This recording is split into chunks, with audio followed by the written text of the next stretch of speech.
老袁，博尔曼的那个法律与革命，那是我托人从哈佛带来的。我知道啊，我都没捂热，我就借给你了。对，你都这么久了，人家书呢，你到底还不还了？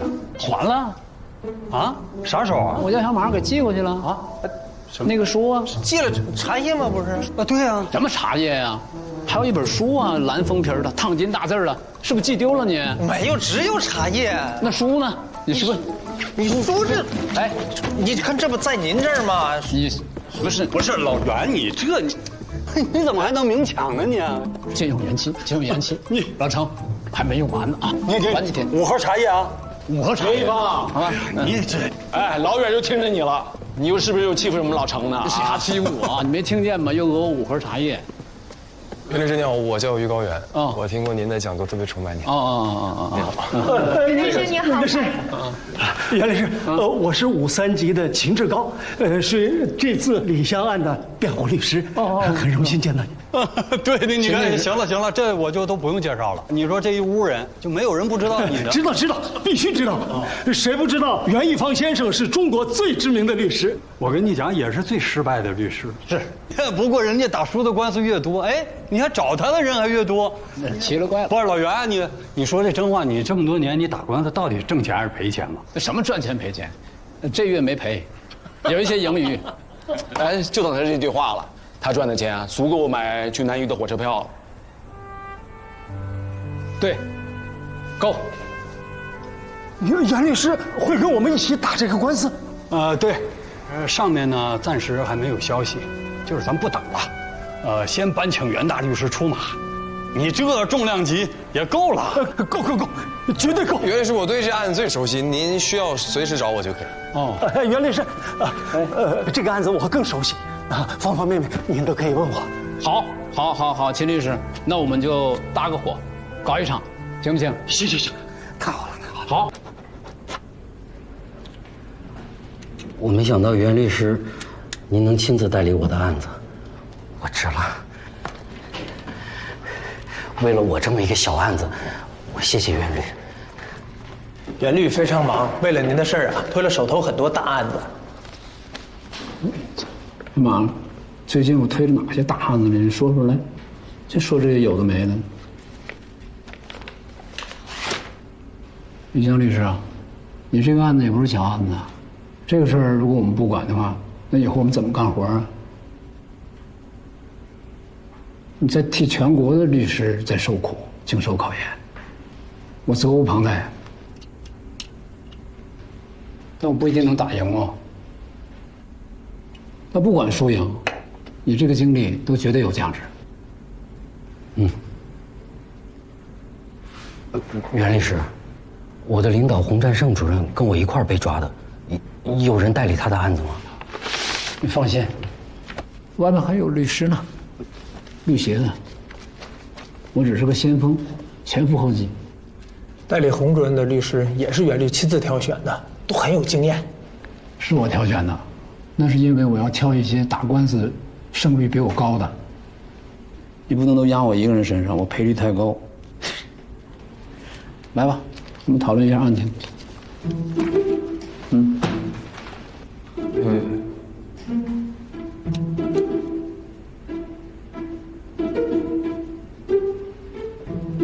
来，讨论来。好，在这儿听啊，那你找个地儿坐，时间挺长的。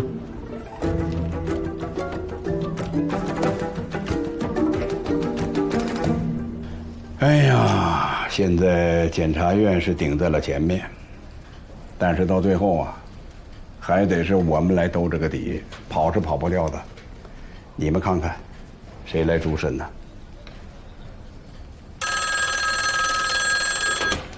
哪位？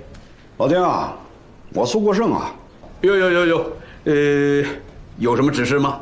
我听说从北京来了一个叫袁什么芳的，要帮着那个黑律师打官司啊。这个人可是名声在外，来势汹汹啊！这个情况你知道吗？啊，有这事儿吗？我没听说呀。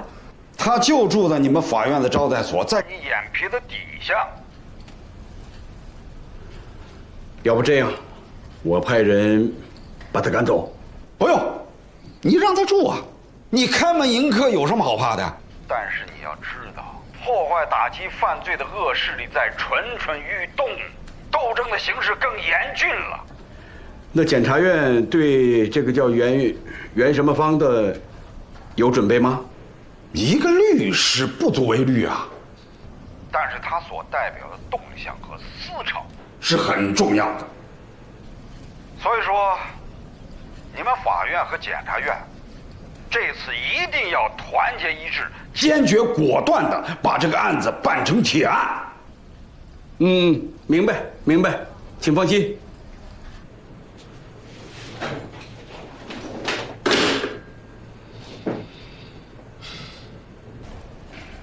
上边可是说了，要坚决果断，把这个案子办成铁案。这就对了。张院长，咱们院里就属你最果断，你来主审呗。我，老丁啊，这就不太好吧？我又不是业务干部，我来主审，这有点开玩笑嘛。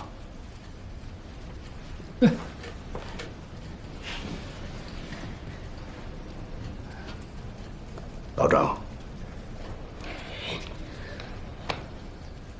啊，行，不勉强你们了，好吧？哎呀，既然大家都有畏难情绪，那就我来吧。这2天呢，我又仔细地读了一下这个检察院的起诉书和证据清单。我相信啊，他们也觉得这个起诉有点勉强，证据薄弱。所以呢，袁律，我想问一下，既然检察院也觉得证据勉强或者证据不足的话，那为什么还一定要诉呢？好问题。是啊，为什么一定要诉？啊？是有些人要跟我们律师过不去吗？还是跟那个洪战胜有私怨、有仇，或者是某些人这里有问题？别笑啊，别笑！我这不是嘲讽，我说的出了问题是指在认识上和想法上、观念上出了问题。他们认为你们律师，啊，给犯人做辩护也就算，还给死刑犯做无罪辩护，得寸进尺了，不懂事儿了。这明明就是包庇，这也是犯罪。中国的律师制度刚刚恢复，大家对律师的价值、使命以及在法治中的作用缺乏统一的认识，这是不可避免的。您还挺替他们着想的，不可避免，情有可原嘛。那还怎么变啊？哎，你这也是个好问题。对呀，怎么变？我们律师第一件要做的事情就是统一认识、统一想法。我们这次做这个无罪辩护，目的是什么？啊，谁来说说？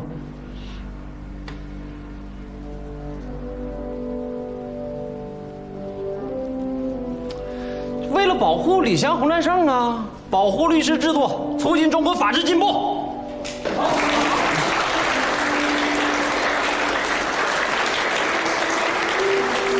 很好，你接着说。还有扩大影响算吗？扩大您的影响，以后再有类似的官司，您一出马，他们不得想想啊？你这答案我得想想怎么回答，因为你这马屁拍得我挺舒服。但是我要算个屁呀！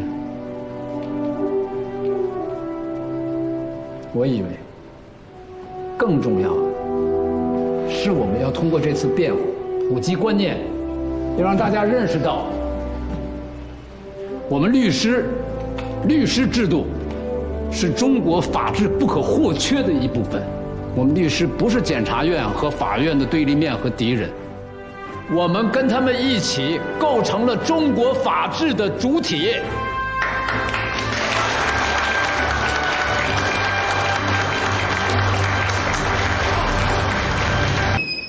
这这是个极好的机会呀，能把律师在刑事辩护中的艰难处境展现在全国人民面前。学习。所以我建议，绝不妥协，书给你带回来。全胜。什么书？别说话了。不仅是无罪判决，我觉得还要要求检察院、法院方登报向红丽二位道歉，还他们清白，因为只有这样才能证明我们这一次的辩护是成功的。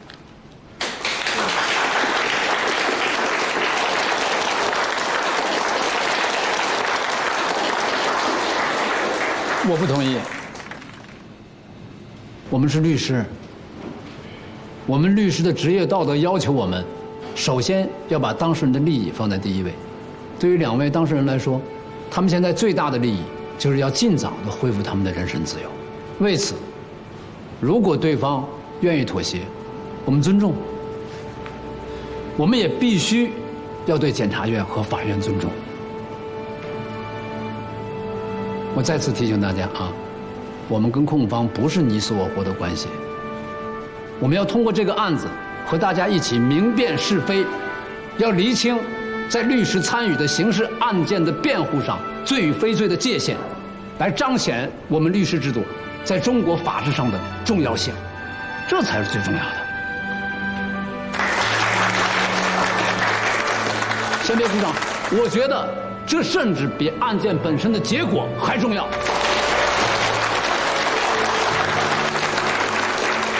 杨律师，门外有大批的记者，我们要不要把我们的想法传播出去？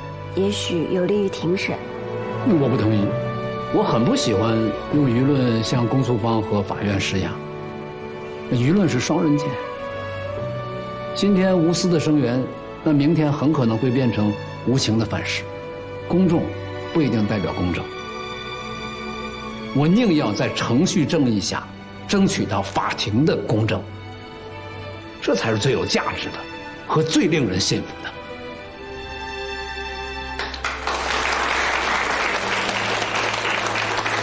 我要当律师，我要当原一方这样的律师。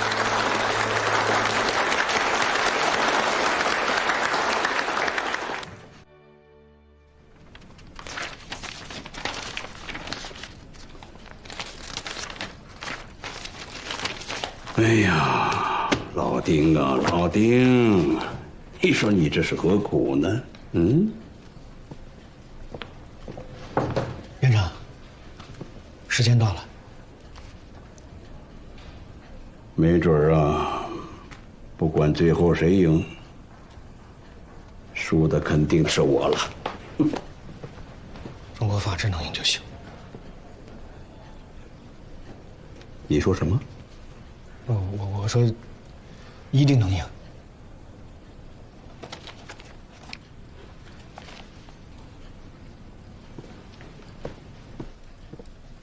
必须赢！哎，你别动，我拍个照片啊。1、2、3，停了。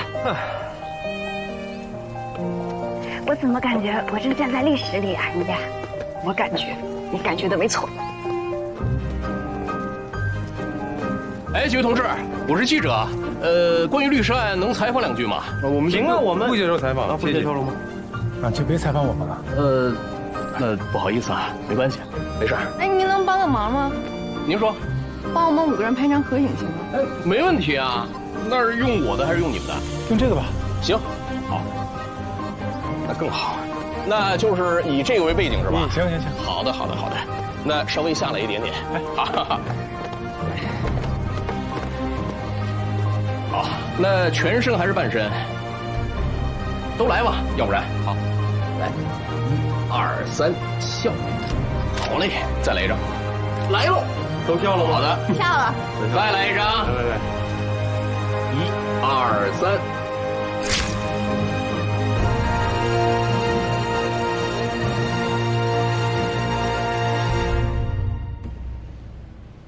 南榆县人民法院公开审理由南榆县人民检察院提起公诉的洪占胜、李湘包庇和泄露国家重要机密案，现在开庭。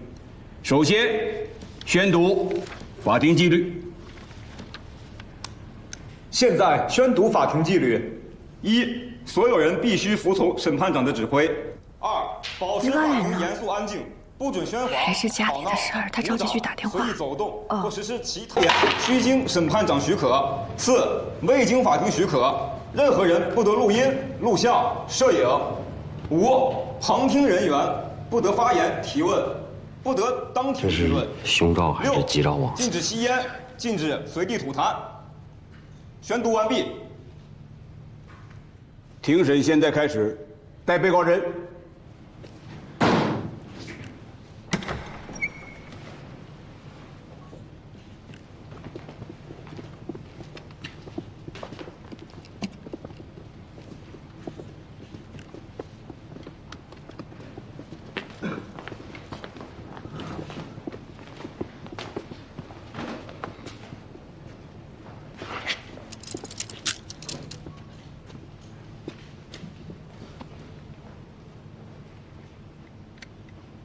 公诉人，被告人李湘在案犯犯罪事实清楚、犯罪证据确凿的情况下，公开为案犯做无罪辩护，其用意就是要混淆视听，为案犯开脱，包庇案犯的犯罪行为。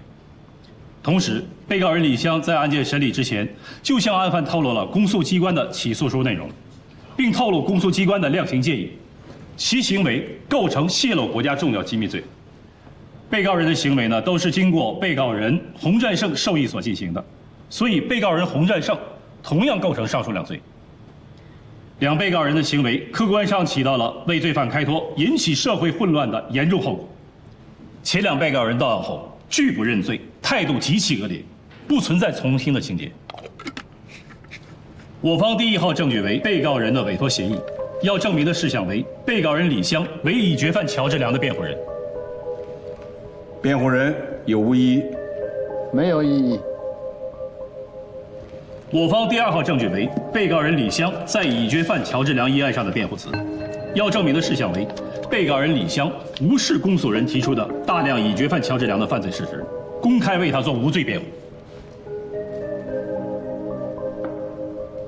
辩护人有无异议？没有异议。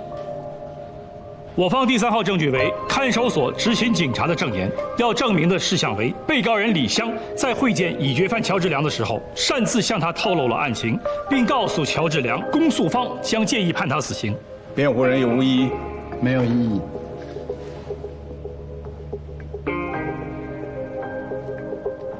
都是铁证。被告辩护人，你方有无证据向法庭出示？有。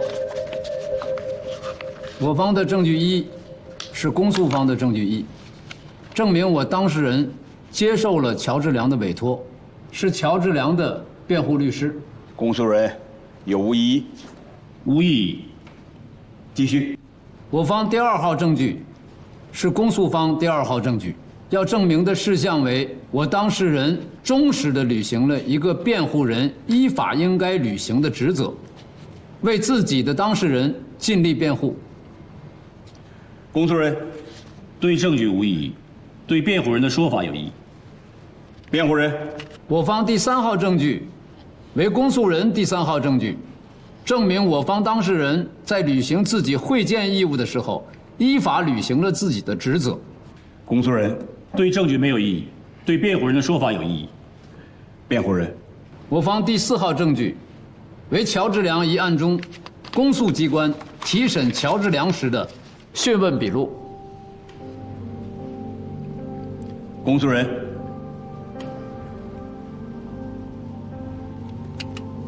公诉人，没有异议。已决犯乔志良对被害人强奸致死，被告人李湘却罔顾事实，为他做无罪辩护，这不是包庇罪犯是什么？被告人是乔志良的辩护律师，通过对证据的审查，他认为乔志良的行为不构成犯罪。那么他应该为自己的当事人做一个什么样的辩护呢？和公诉人保持一致吗？如果这样，那他辩护的意义是什么？法庭还没有正式审理，被告人就把自己所掌握的公诉机关可能提出死刑建议的内情告诉了已决犯乔治良，这就是泄露国家机密。被告人在会见乔治良的时候，把他有可能面临的判决结果告诉他。请注意，是有可能面临啊，目的是为了说服乔治良配合审判，争取合法的权利，这有何不可？如果他们会见和讨论案情等于犯罪的话，那律师如何履行自己的责任？在我方第4号证据中，公诉机关提审乔治良的时候，也和乔治良分析了案情，提到过，如果态度不好，可能面临死刑。乔治良被羁押以后，依次见的是公安机关、公诉机关，最后才是辩护律师。那这是否意味着，首先泄密的是公诉机关？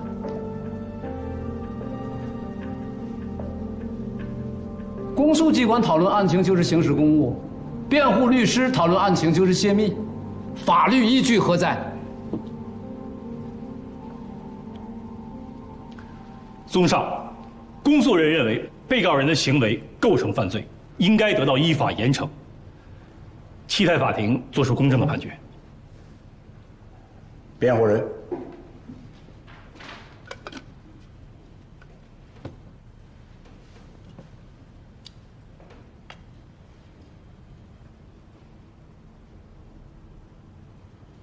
尊敬的审判长、审判员、人民陪审员，请问，法庭之上，被告人哪怕是一个十恶不赦的罪犯，是否仍具有合法权益？这些权益应不应该得到保护？刚才公诉方出示的证据，我方均无异议，而且也列为了我方证据。为什么？因为这些证据不仅证明了被告人无罪，还证明了他作为一名律师，忠实地履行了自己的法定职责，在法庭上给自己的当事人努力争取了合法权益。我们并不因此觉得他是一个特别优秀的律师，相反，我们认为他只是履行了一个律师最起码的法定职责。如果他不这么做，他就渎职了。辩护律师只有有罪但求轻判和无罪辩护2种选择。如果后者等同于包庇犯罪，那被告人只有一个下场：认罪伏法，哪怕是被冤枉的。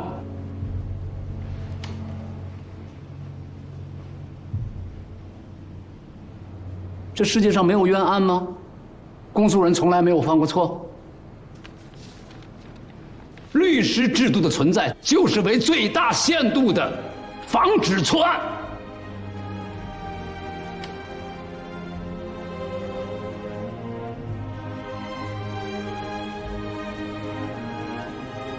如果有一天，在座的不幸成为被告人，怎么办？如果没有合理的制度设计来保障你最基本的合法权益，该如何求告？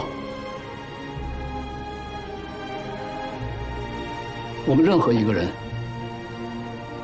在国家机器面前，都是弱小的、无助的。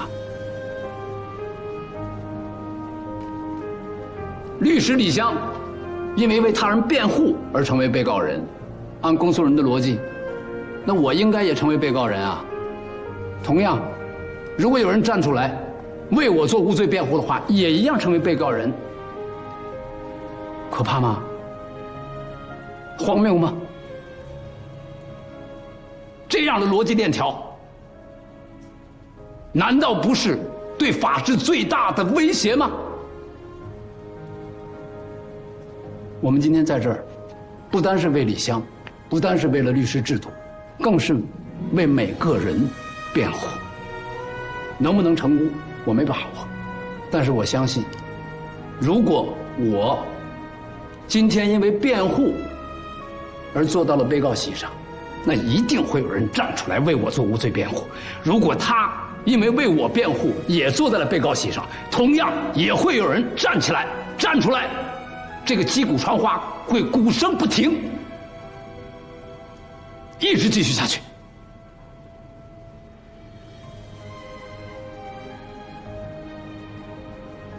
但是，总有一天，它会停住，因为那时候，中国已经走上了法治之路，每个人最基本的合法的权益得到应有的保障，甚至是更有力的保障。安静，注意法庭纪律。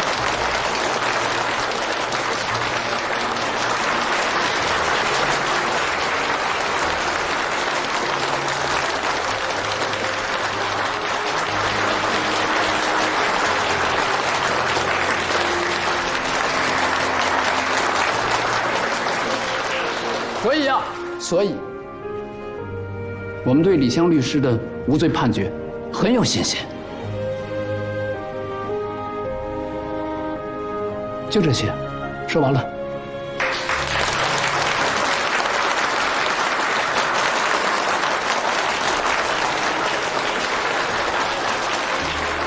我决定了，我要当律师。又想好了？我又决定了。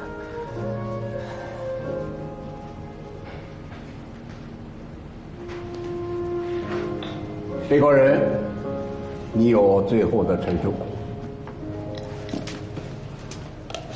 本辩护人还有话说。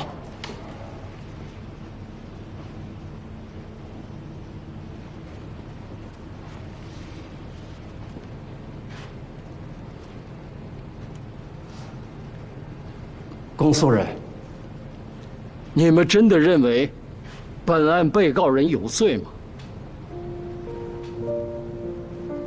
为什么起诉书和列举的证据如此简单，你们指控他犯下了2项重罪，破坏了严打斗争，罪行如此严重？我提醒你们，有罪判决不仅仅剥夺了人的自由，更重要的是剥夺了人的尊严。法治重器，我们一定要慎之又慎。虽然我们在法庭上的立场各不相同，但目的却应该是一致的，那就是我们希望我们的国家能够给大家带来安全感，遵纪守法的人可以没有恐惧地活着。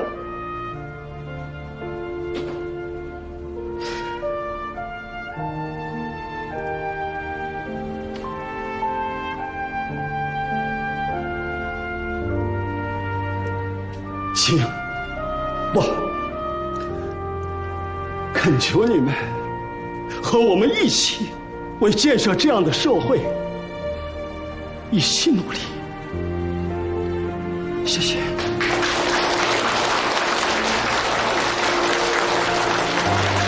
安静，安静，安静，安静，注意法庭纪律。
丁院长，为什么没有当庭宣判呢？为什么呀？如果让我真的是当庭宣判，我认为只能判无罪。这话我也不是没说过。但是院长，不用你传话了。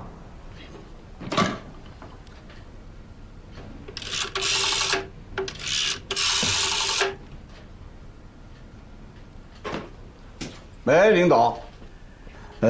今天我没有当庭宣判，是我认为应该判无罪。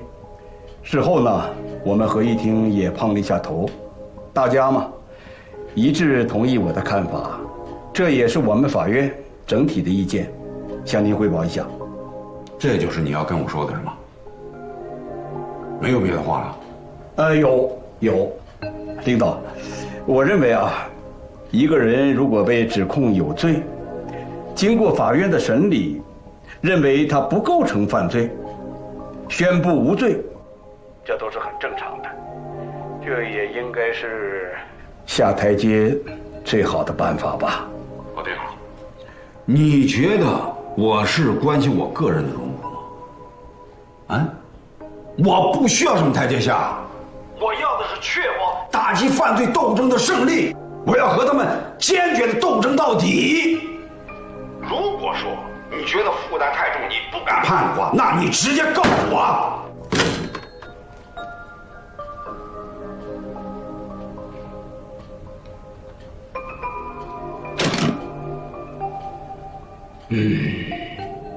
小生，怎么先生？让食堂给我煮碗面，下2鸡蛋。是。不，下4个。4个蛋，几碗面？1碗我一个人吃，行吗？明白？1碗面，4个蛋。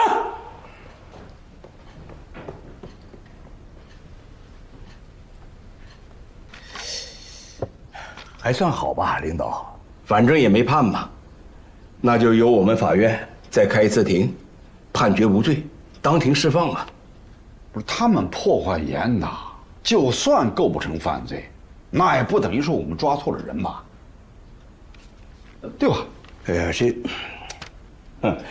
这个可不太好办了。老丁啊，你非得把我们的脸面丢到地上不可吗？不是，之前丁院长提出一个想法，叫免于起诉。不是免于起诉，那跟无罪释放有什么区别？无罪释放是我们把人抓错了，免于起诉是人没有抓错，但因为他的罪行轻微，我们就不予追究。这个法子嘛，没审之前兴许还可以，可是现在领导文件都下来了，恐怕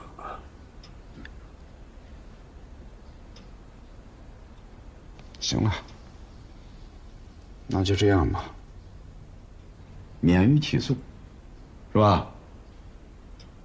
放人吧。啊？放。好，这，那我们就先走了啊。老弟，好。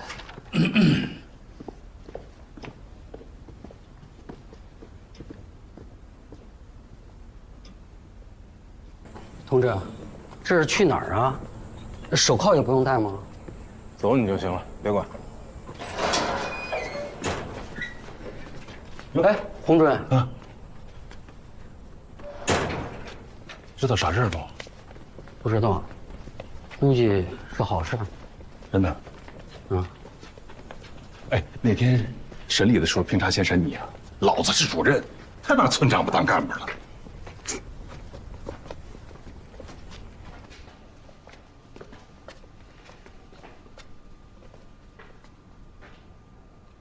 坐吧。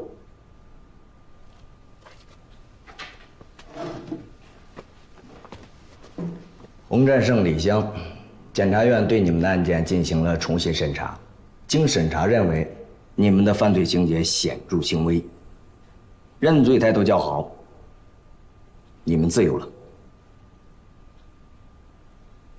现在就可以回去了。你的意思是说，我们现在可以回家了，是吧？是的。同志，你看我跟你说，主任，等会儿，主任，同志，您刚刚是说我们俩犯罪情节显著轻微，所以对我们做出了不予追究的决定，是吧？是的。那我不出去了。干什么你这就这样回去了？要不我保法上意思？主任，不予追究是说我们俩构成了犯罪，只是情节较轻，检察院宽大为怀，决定不追究我们了。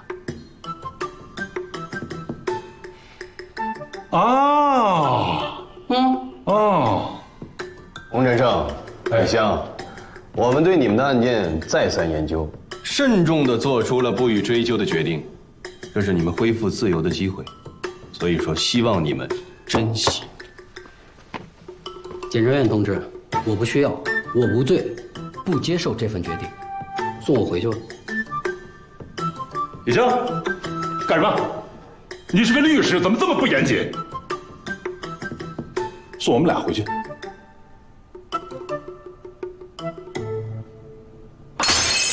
法来他妈了！中央工作小组来了以后就这么说，是他们自己不愿意出去。好好蹲着。哎，丁院长，我来，您别站手，别站时让我来。哎呦，哎呀，年岁大了，猛地起来头还有点晕。这是幸好到工作组来了，我们会更被动的。不是，现在这都是怎么了？当年我也被关了5、6年，我也是被冤枉的呀。也，哈哈，哎呀，领导也被冤枉过。你用不着跟我抠字眼儿。我的意思是说，组织上找我谈话以后，把我放了出去，可是我一句怨言都没有。娘打孩子嘛，当然有打错的时候，但是那必定是我的娘。领导，娘打孩子那是您的理解，我们的理解嘛，共产党人就应该实事求是，知错就改。哦，对不起，我不太舒服，先走了啊。你们谈。哎，我头有点不舒服，我先回去了啊，老丁。不是你们什么意思？啊？有问题有意见你们就提嘛。根据《中华人民共和国刑事诉讼法》第120条之规定，判决如下：被告人洪战胜、李湘无罪。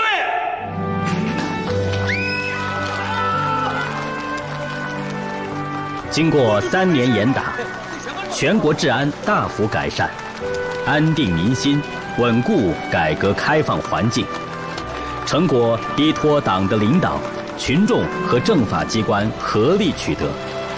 但是，由于时代局限，严打追求办案速度而弱化程序公正，法律适用模糊，量刑标准单一，人权法治保障不足。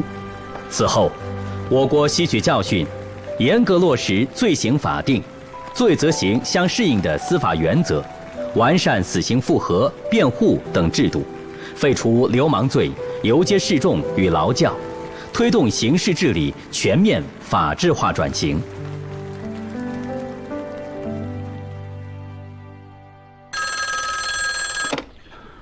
喂，我苏国胜啊，我犯了重大的错误。你这是典型的官僚主义作风，共产党人当以实事求是为准则。党中央高度重视法治建设，你的行为已经严重违纪，必须接受处分。我会尽快的交接我所有的工作，尽早的到学习班报到。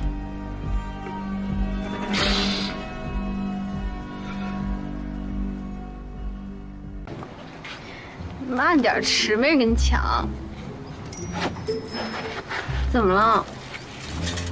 哎，我以为你爸了。你看，我怕你爸突然回来了。你为什么总这么怕他呀？你见着他心虚吗？没，我是有点本能的怵他。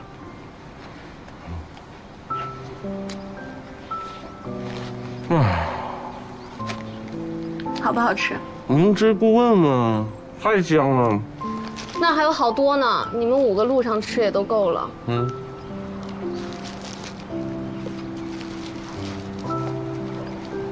这是给你的，你自己留着吃，别让他们看见了。咋的了你？没咋。没咋的吗？没有。平蕊，我跟你说实话啊，我这人比较务实，不爱说大话。你就看我实际行动吧。你能有啥实际行动啊？你知不知道我生活过得多苦？我妈做饭老难吃了，那是惨绝人寰，你知道吗？所以从我第一次见你的时候，我就发誓，以后无论有什么招，我把你领回家。领？不是，谁让你领回家了？我答应了吗？我去你家也行，我就有点怕你爸，但我能去。不是你去我家，你教教我妈怎么做饭。那你快点回来。整的我都不想走了。哎，赵大宝啊，人呢，不要去够自己够不着的东西啊！我什么都没说，什么都没说就对了。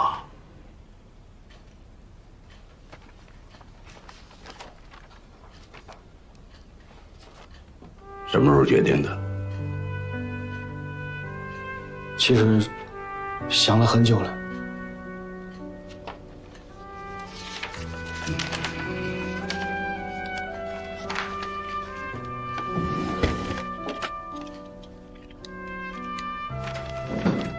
苏书记调走了，张院长也调走了，咱们法院要重新调整人员结构，还要重视一些年轻的骨干人员。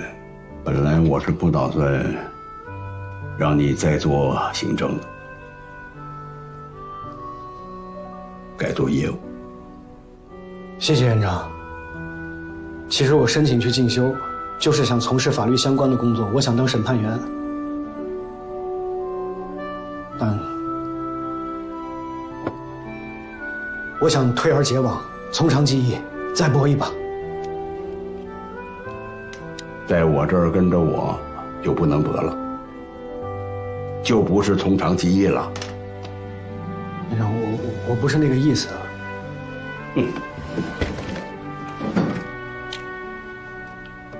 走吧，走吧。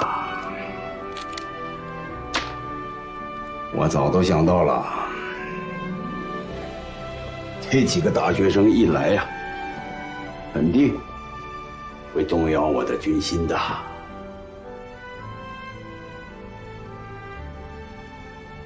谢谢院长，我一定会回来的。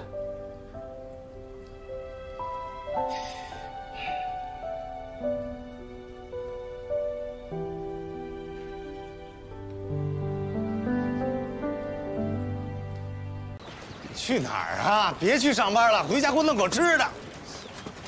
方淑梅，你以为你是谁？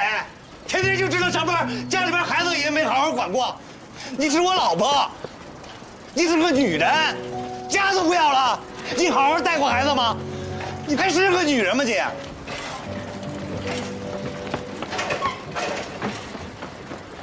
师傅，有句话不知道当说不当说。那肯定是不当说呗。但是看在我们马上分开的份上，你就说吧。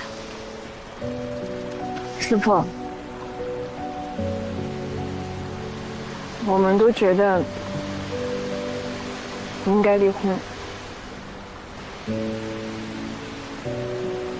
你还年轻，要是真的被那个人拖累了，以后您的职业生涯就会被毁了。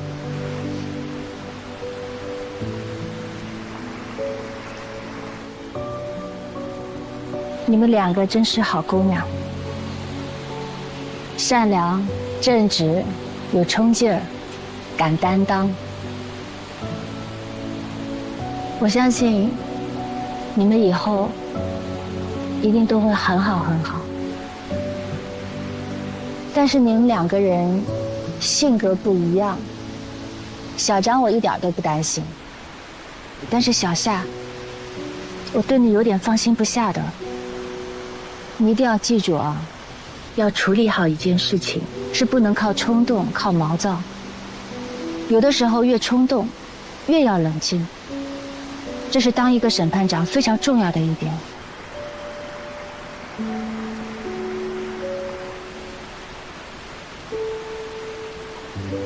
每个人都有自己的日子，我自己的日子是我自己选的，没什么好后悔的。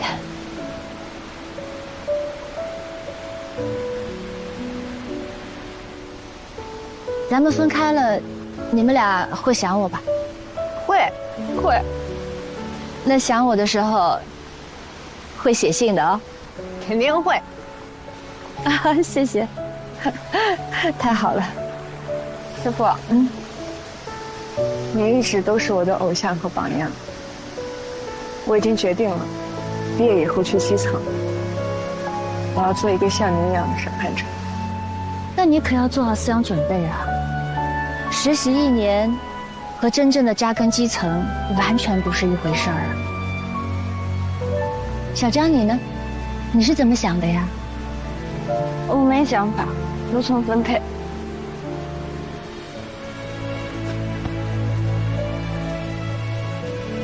你怎么那么乖呢？你老是没想法啊？其实他主意大得很，是吗？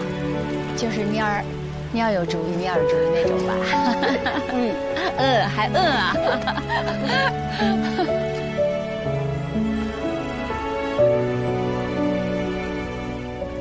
师傅，哎呦，一柱，您给我。那个，我们要回北京了，我来跟您道个别。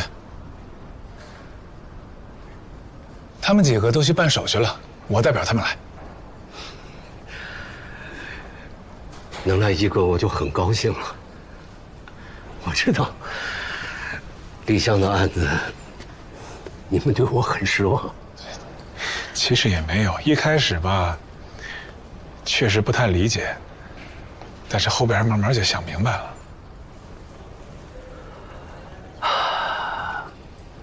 你们让我感到羞愧，真的。没想到你们居然能把李湘的案子上呈给中央。我这辈子从来都没敢想过自己能有那样的本事。振臂一呼，力挽狂澜，救人于水火。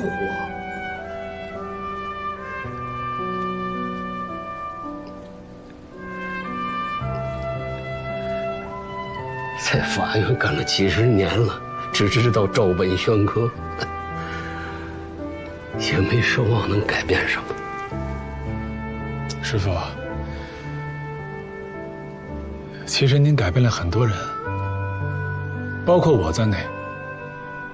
在您身上，让我看到了中国基层法律工作者的良心、务实，还有人情味儿。一路，你们这些大学生为了自己的理想，敢于冒险，敢于牺牲自己，这就比我们这代强。说实话，当时你主动去看守所让他们抓你，我真想给你个大嘴巴子。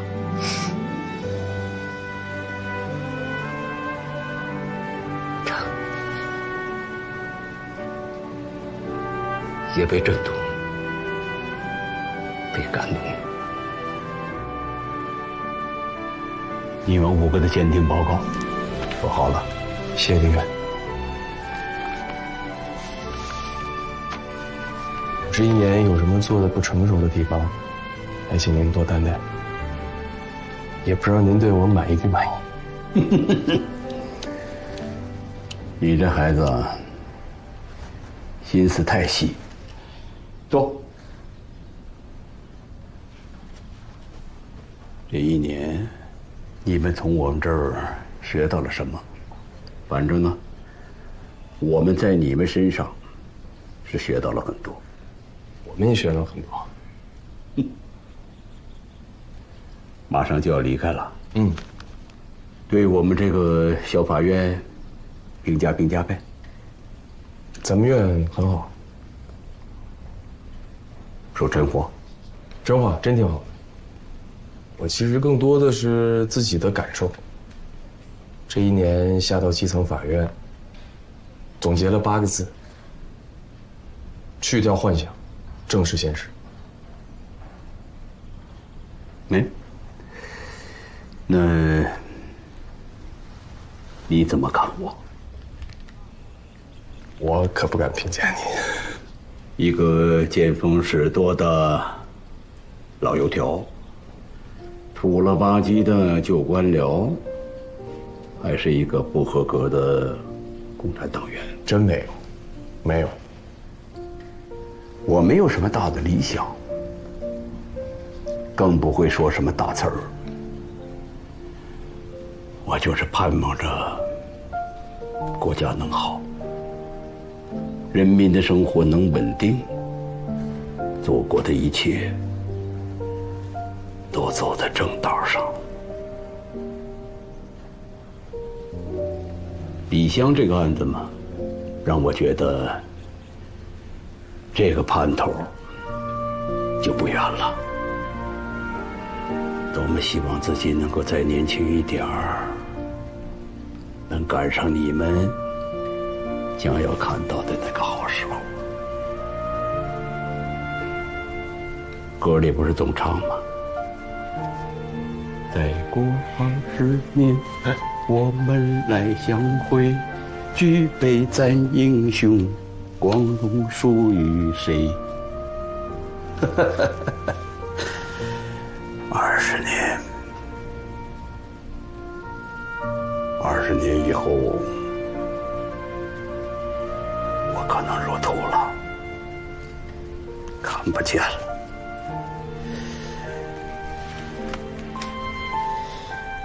可是你们这么当年，到时候有机会路过南峪，一定要顺便来看看呐。要到我的骨灰盒前面跟我说，国家是个什么好样子。我一定不辜负您的期待。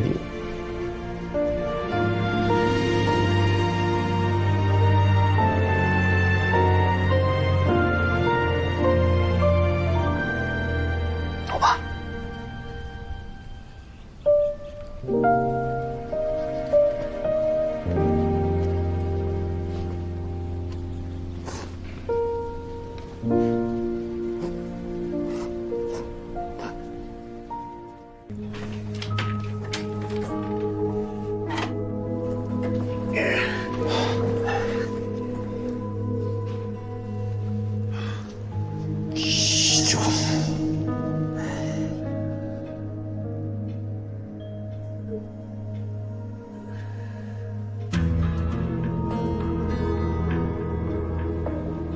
你看，这不挺好的吗？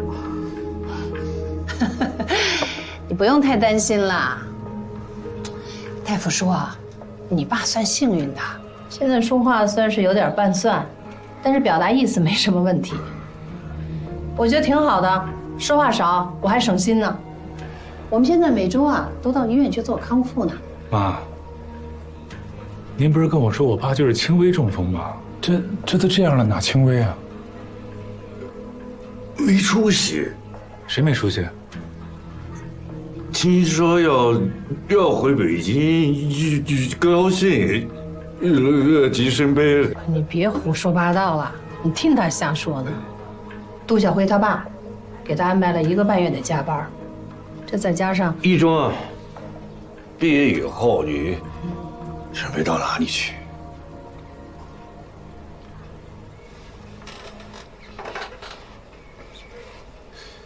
我不打算出国留学了，我想留在基层。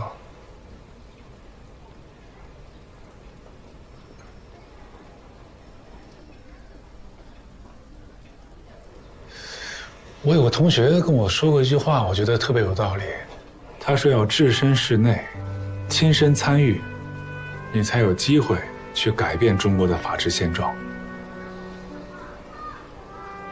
我实习这段时间也见了很多事儿，我觉得我应该留在基层。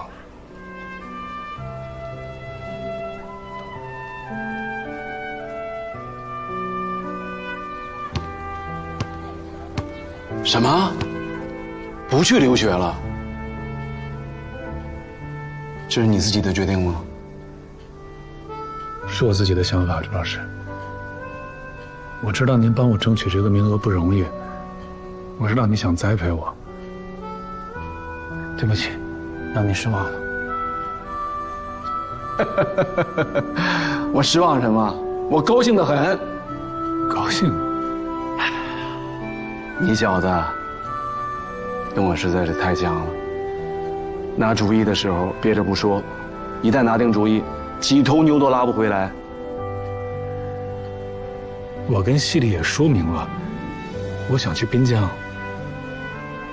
来，别说，哎，坐吧。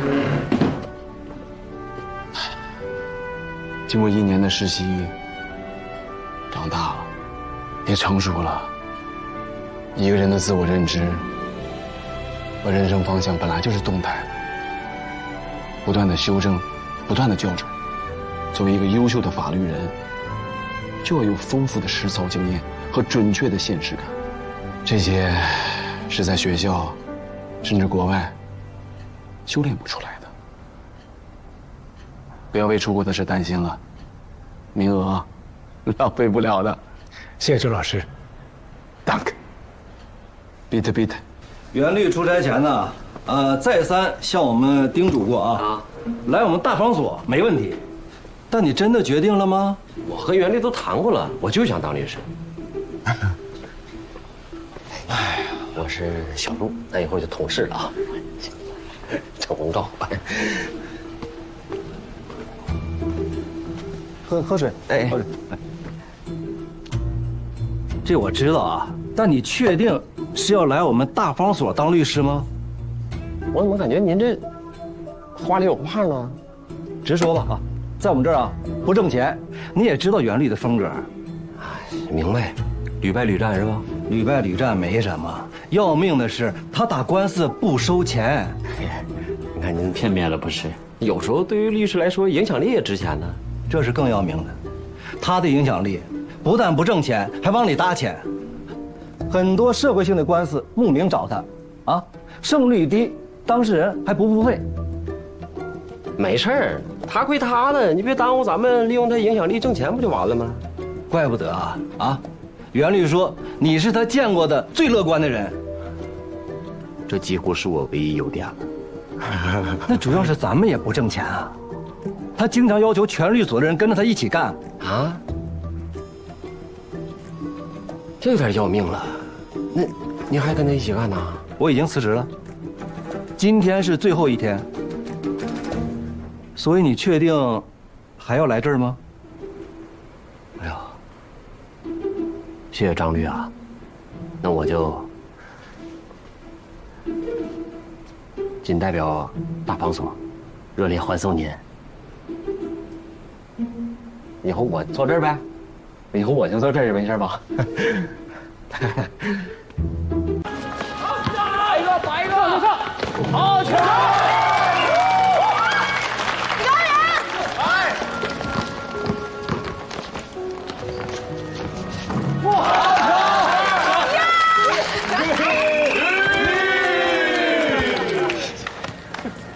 怎么那么高兴？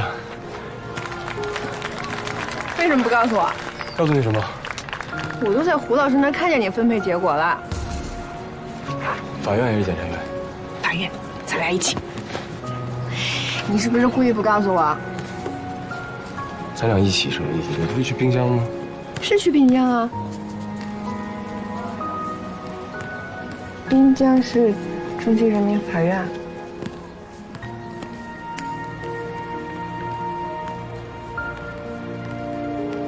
确定吗，丁家？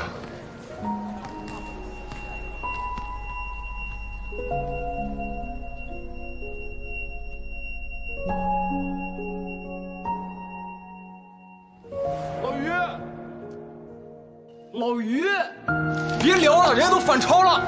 老于，滨江是吧？老于，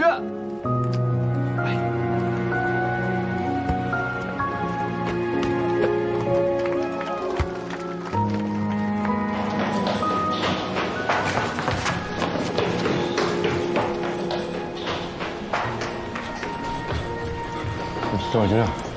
胡老师，我能跟您说2句吗？那件师傅打扰您吃饭了。出去说。你们先吃。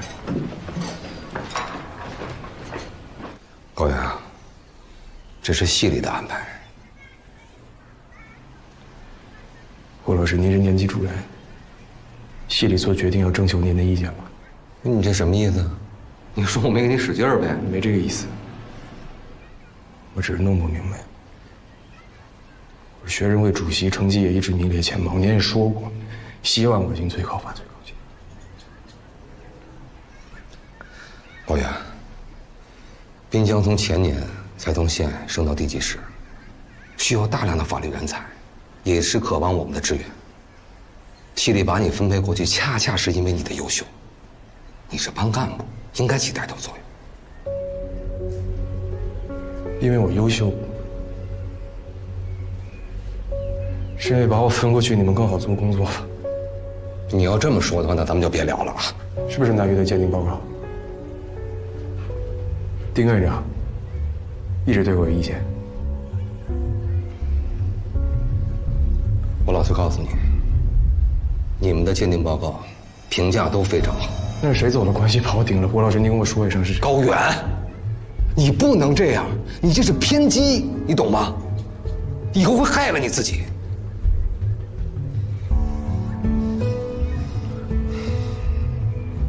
这是系里的决定，你必须接受。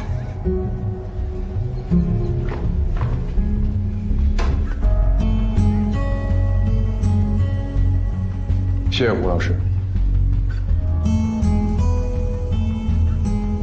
优秀学生干部品学兼优，所以要把你分配到一个地级市。这就是个笑话。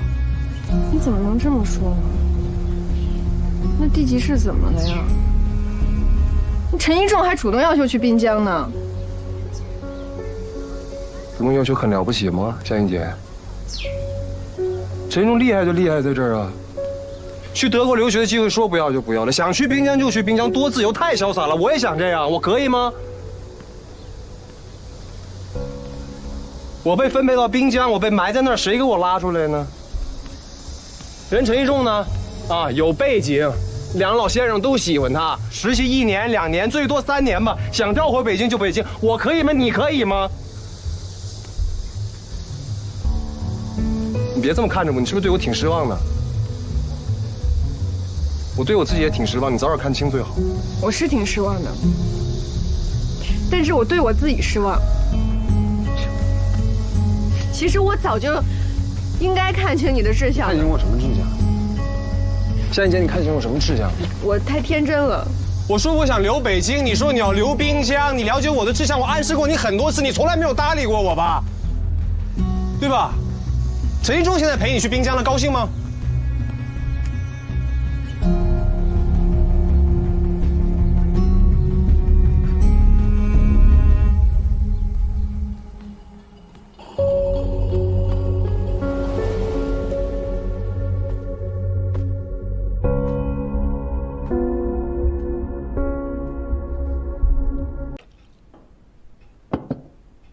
不是我说啊，上次你帮他牵线组织和这个最高检交流，那就不合适，你这是误导了他的期待。那你一早鼓励陈一中留学，你不偏心眼儿？想这说是于高远，你扯出陈一中。不是你于高远，你比陈一中差哪儿？我也没说他们俩差谁啊。又吵又吵，行了啊，都优秀都优秀。你看看人家这觉悟，瞧你们俩老是争的呀，你们就不怕那偏疼的果子不上色？就这于高远，我就觉得，怎么说呢？这例会呀、夏英杰呀，还都挺喜欢的。行了，行了，你别说了，这么话题一到你这就庸俗化了。怎么就庸俗化了呀？怎么喜欢上也来了？这说工作的事儿呢。我这叫明察秋毫。老程，接着批斗他。哎呀，我跟你讲，就这个陈一仲啊，他就是太理想化了，认死理儿。他呢就不适合去地方，他应该走学术道路，将来可能会比你我强。但是这个于高远啊，也是个好材料。他的未来上限会，哎呀，非常高啊。那你还让他去滨江？那我是为他好啊。你国家现在什么正需要人才，你就像这样的好苗子啊，你让他去打杂跑腿再耽误几年，这你不可惜了？你呢？你说，几年前人家司法部重建，人想调你回去主持工作，你一口给人回绝了。你现在遗憾吗？有什么可遗憾？你看，庙堂之高，高不过我3尺讲台。哎，跟你这个老家伙争论法律法条一辈子，我是习惯了。可这个于高远跟咱们不一样啊，他只要是心思不乱，就是以他的本事，上面迟早就把他当典型就调回来了。我就怕他，哎呀，算了。他找你谈过吗？他，没这个胆量。我跟你讲，这也就是我最瞧不上他的地方。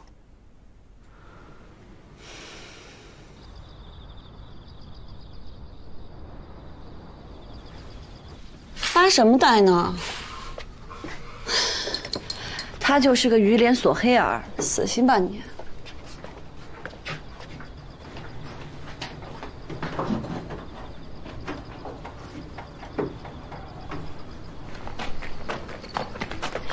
不就想想滨江了吗？去！你先把手放下来，于高远。也不行，我还不能杀回去。我必须得杀回去。你放开，咱们我扶着你走行不行啊？扶着你走，你慢点儿。我扶着你，哎呦！宝宝，我真的挺难受的。哎，于高远，真挺难受的。因为我跟你说话真挺高兴的。好，我知道了，你这个。我真的很难受。我跟你说话，我真挺高兴。我知道，我还是扶着你吧，好不好？我扶着你。哎呦！宝宝，我真的。好了，送给洛一个月。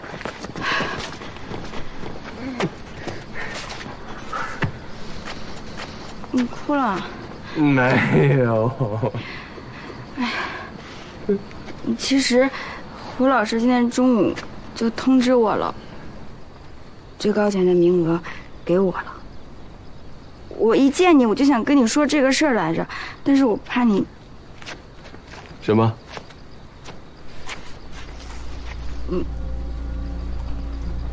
什么？最高检的名额给我了。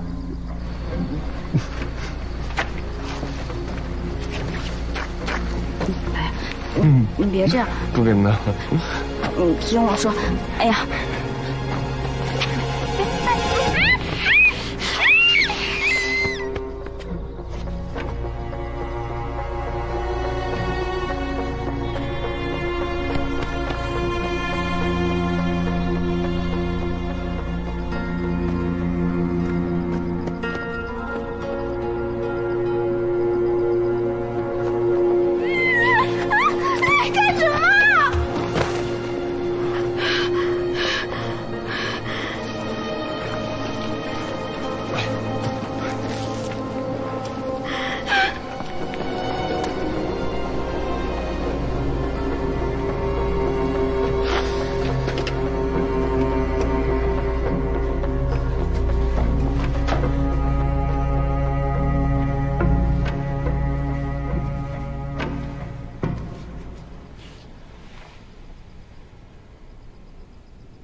哎，丽慧，听说你留最高检了，可以啊。是不是有什么特殊照顾啊？